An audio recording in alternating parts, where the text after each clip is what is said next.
Paano nga ba gawing madali yung footwork na ganito? Ito yung footwork na gagawa natin ng tutorial. Pero, in 2.0, kasi ito ay mas easy version. So, let's start with first part.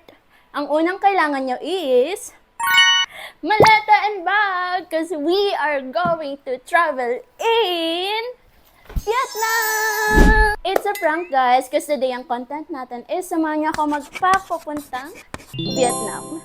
Ready naman na yung mga gamit natin. So, ngayon samahan niyo na lang ako mag-empake, maglagay ng mga damit, ipasok sa loob ng bag. So, ayun na lang yung gagawin natin. Pero if gusto niyo pa din ng tutorial ng easy version ng footwork, ng pangako, comment nyo lang, okay? Para magawa natin agad ng video. So, ano pong hinantay natin? Samahan nyo na ako mag-pack, okay? Tara, let's go! Yung gamit nating luggage and bag, para silang galing sa Island Elephant. Hindi to sponsored, guys. Binili ko talaga to. Etong luggage natin, 28-inch.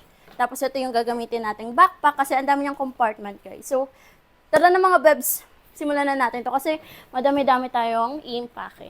Ang dami niya pwedeng ilagay. Kita niyo pa ba ako?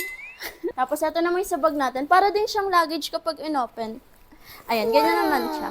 Din tayo mga packing cubes. So, kunin na natin. Wait lang. Ito na yung mga packing cubes natin, mga bebs. So, umpisa na natin.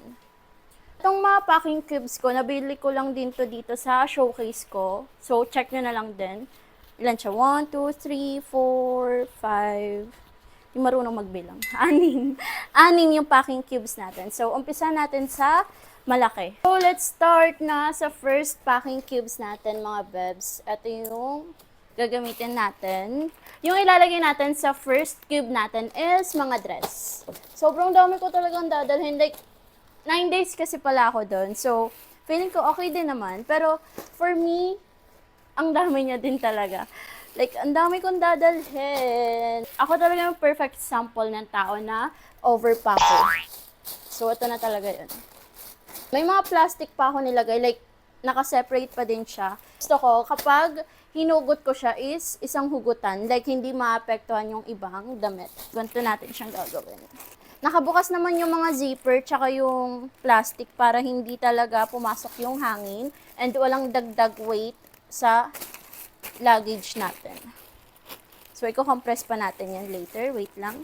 Etong mga dress na to kasi, ito yung mga gusto kong dalhin sa Phuoc. Kasi dalawa yung pupuntahan natin. Isa is sa Ho Chi Minh and yung pangalawa nating stop is sa Phuoc. Bebs, is yung gagamitin nating backpack. So, start na